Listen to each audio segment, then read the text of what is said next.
हरि ओम नमो भगवते वासुदेवाय। श्री ओम नमो भगवते वासुदेवाय। परीक्षित, रौद्रशव ने धतराचारी नाम की अप्सरा के गर्भ से 10 पुत्र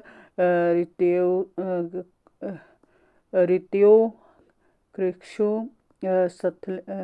संथलड्यो कृत्यो जलियो संतत्यो धमियो तत्यो वृत्यो और विनयो हुए। उन पुत्रों में ऋत्यो का पुत्र रंतभार हुआ और रंतभार के 3 पुत्र सुमित्रि, ध्रुव और अप्रतीर्थ हुए। अप्रतीर्थ के पुत्र का नाम कंडव था। कंडव का पुत्र मेधातिथि था। उसके पुत्र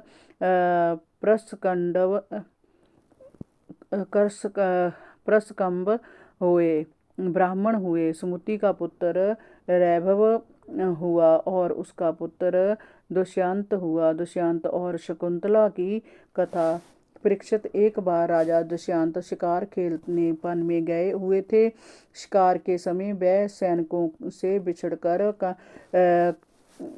कंप ऋषि के आश्रम पर जा पहुंचे। वह आश्रम प्राकृतिक संपदा से भरा हुआ था। उस आश्रम पर एक सुंदर सरोवर के किनारे उन्होंने अप्सरा के समान एक सुंदर स्त्री को देखा। उसे देखकर दुष्यंत उसके रूप पर मोहित हो गए। उन्होंने उससे पूछा, कमलदल के समान सुंदर नेत्रों वाली देवी, तुम कौन हो? तुम किसकी पुत्री हो? मेरे हृदय में प्रेम के अंकुर प्रस्फुटित करने वाली तुम इस निर्जन आश्रम में किसकी बाट जो रही हो? लगता है तुम किसी क्षत्रिय की पुत्री हो, अन्यथा पुरुवंशियों का चित्त इस प्रकार कभी विचलित नहीं होता।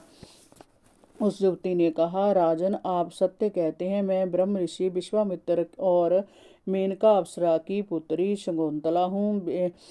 मेनका मुझे वन में छोड़कर स्वर्ग चली गई थी, जहाँ मेरा पालन पोषण महर्षि कंब ने किया है। वीर शिरोमणि, आप इस आश्रम में अतिथि हैं। कहिए, मैं आपकी क्या सेवा करूं? कुछ घड़ी विश्राम करके और थोड़ा अल्पाहार करके अपनी थकान मिटा लीजिए। दुष्यंत ने कहा, सुंदरी, तुम कुशिक वंश में उत्पन्न हुई हो। तुम्हारा आतिथ्य सत्कार तुम्हारे योग्य ही है।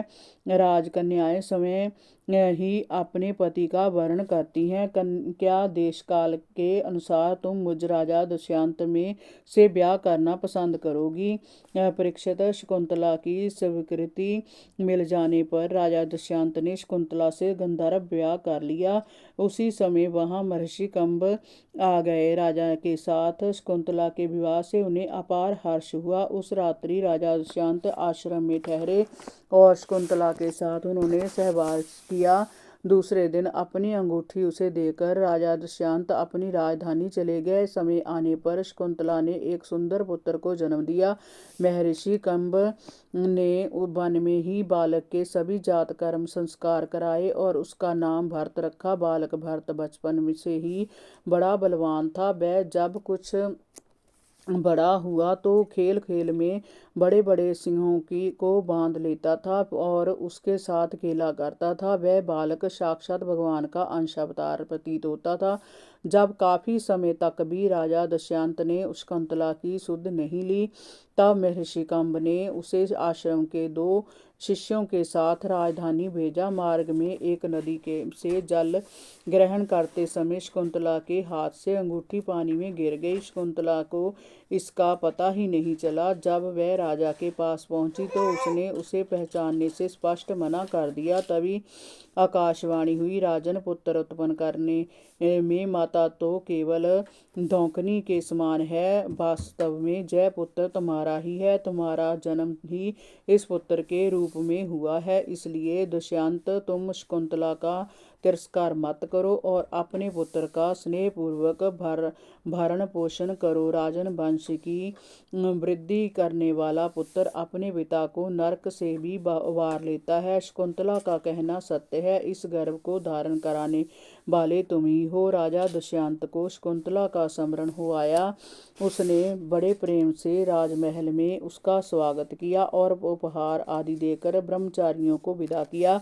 परीक्षित, राजा दुष्यंत की मृत्यु हो जाने के उपरांत वह परम यशस्वी बालक भरत चक्रवर्ती सम्राट हुआ। आज भी उसकी महिमा का गान पृथ्वी पर किया जाता है। उसके दाहिने हाथ में चक्कर था, चक्कर का चिन्ह था और पैरों में कमल कोश का। वह बड़ा शक्तिशाली राजा था। भरत ने दीर्घतमा मुनि को पुरोहित बनाकर गंगा सागर से गंगोत्री तक गंगा तट पर 55 पवित्र अश्वमेध यज्ञ किए थे। उसी प्रकार जमुनोत्री से प्रयाग तक जमुना तट पर 78 अश्वमेध यज्ञ किए थे। इन सभी यज्ञों में उन्होंने अपार धनराशि ब्राह्मणों और जाचकों को दान में दी थी। इन यज्ञों से भरत को असीम यश मिला था और आत्म साक्षात्कार करके उन्होंने भगवान श्री हरि के परम पद को भी प्राप्त कर लिया था। भरत ने स्वर्ण मंडित लाखों गायों और हाथियों का दान करके ऐसा महान कर्म किया था जैसा पहले किसी राजा ने नहीं किया था।